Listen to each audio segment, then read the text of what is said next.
Nous voici donc arrivés dans la deuxième partie de notre chapitre 2, chapitre consacré à la bande image.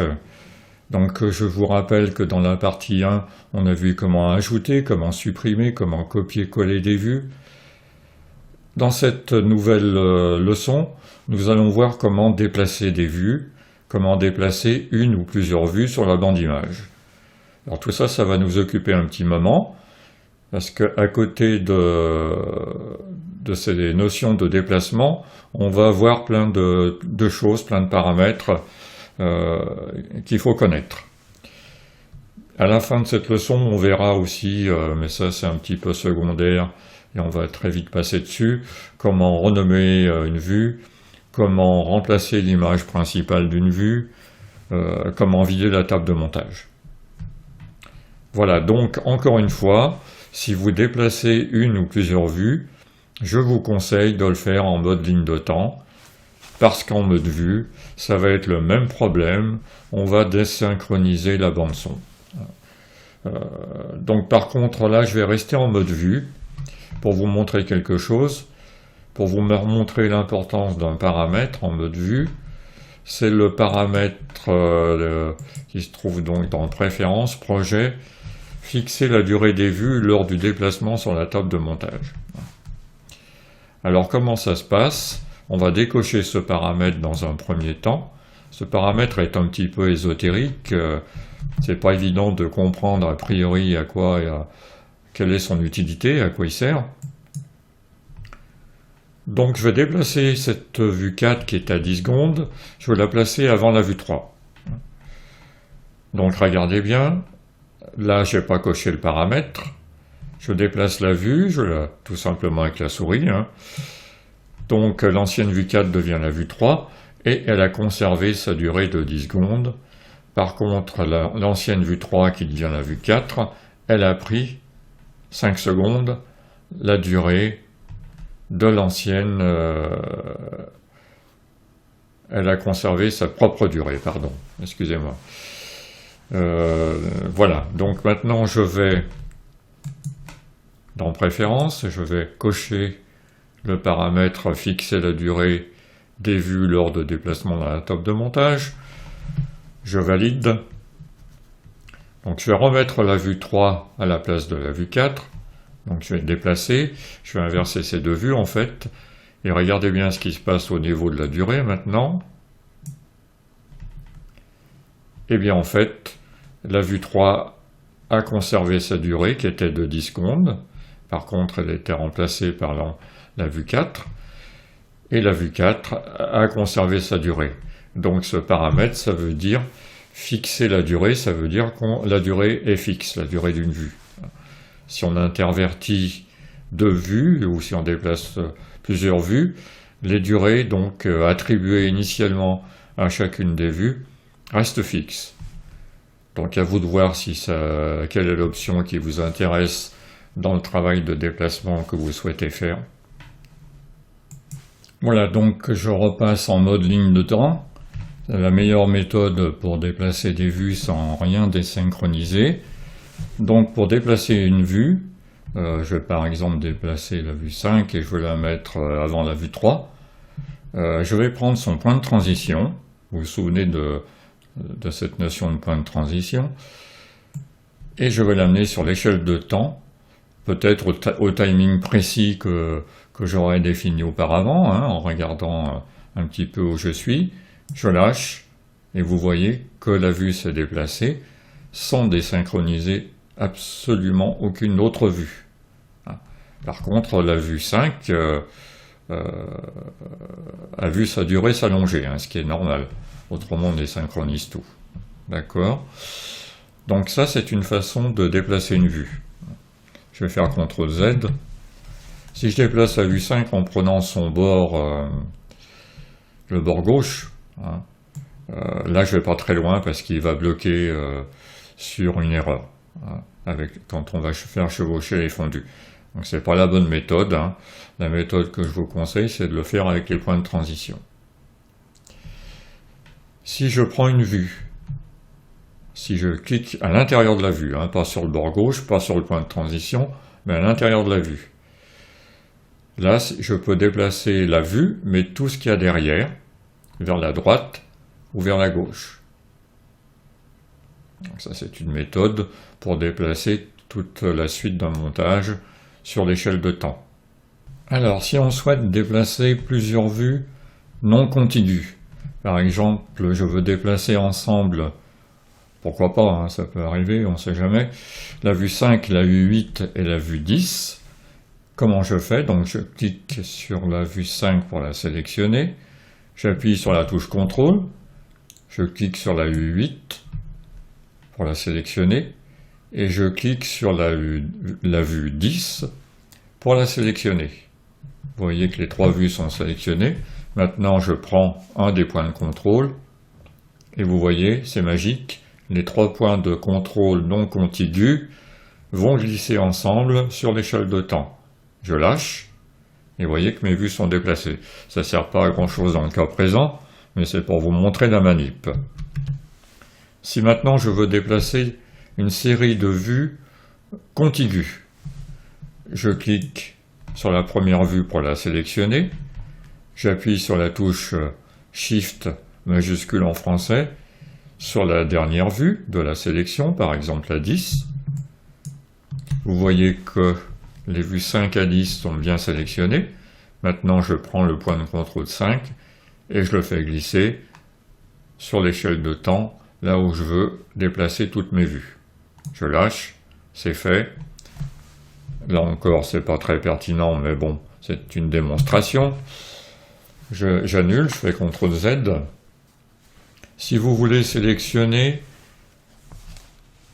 à partir d'une vue jusqu'à la fin du montage, bon, il y aura un raccourci clavier qui est très simple. Je clique sur la vue en question et je fais CTRL fin. Et ça me sélectionne toutes mes vues jusqu'à la fin du montage. Là, pareil, oh zut, je n'ai pas pris au bon endroit. Je recommence. C'est du direct live, hein. Donc je prends la vue 5. Je fais CTRL fin. Non, pardon. Décidément, je suis parti à faire des grosses bêtises. Je prends ma vue 5.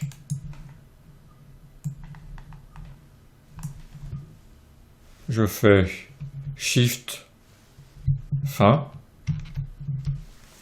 Et là, donc, je sélectionne à partir de la vue 5 jusqu'à la fin du montage.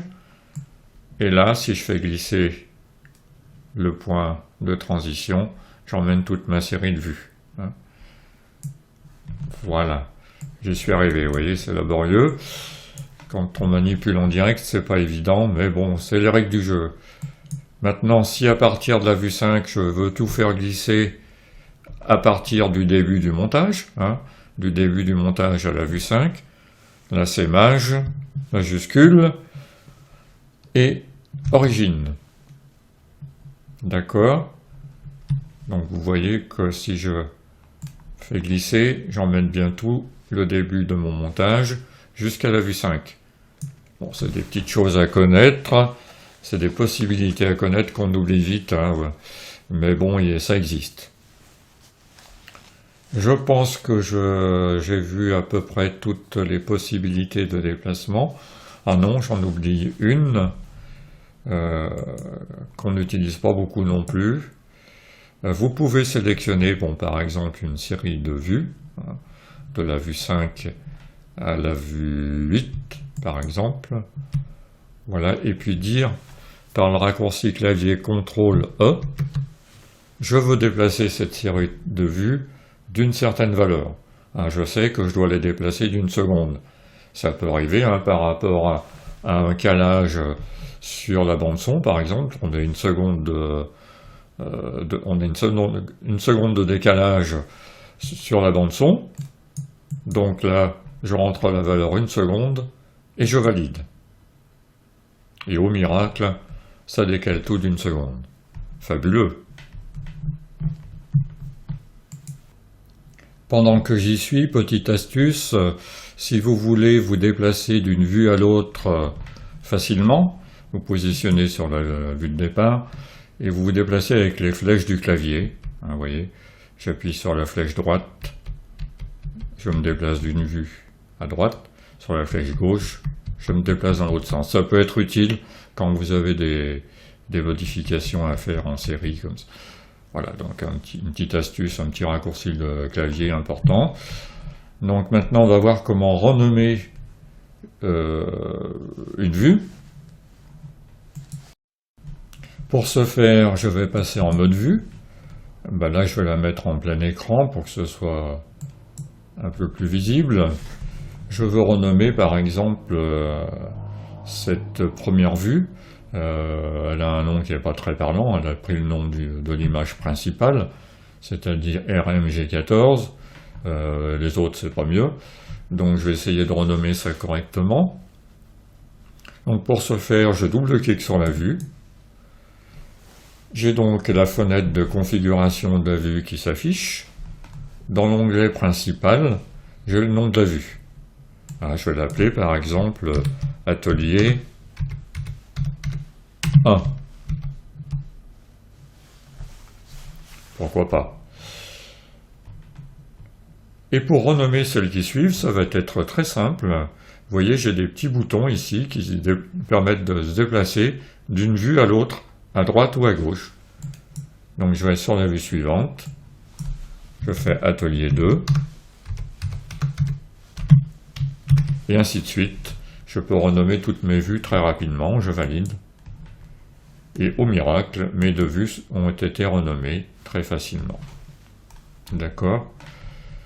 Pour remplacer l'image principale d'une vue. Par exemple, dans cette vue, l'image principale ne me plaît plus, j'en veux une autre. Je veux remplacer l'image principale sans toucher aux autres propriétés de la vue. S'il y avait des objets associés, ils resteront. Je veux simplement modifier l'objet image principale. Voilà. Là, ce que je vous conseille de faire, alors on peut le faire par un clic droit et remplacer l'image. Mais moi, je vous conseille d'afficher, parce que ça, on le fait assez souvent, en définitive, dans la conception d'un montage, c'est d'afficher un bouton « Remplacer la vue ». Remplacer l'image, pardon. Donc là, par défaut, il n'est pas affiché ce bouton. Donc vous allez dans « Paramètres »,« Préférences », vous allez dans l'onglet « Barre d'outils » et vous cochez la case « Remplacer l'image ». Je valide.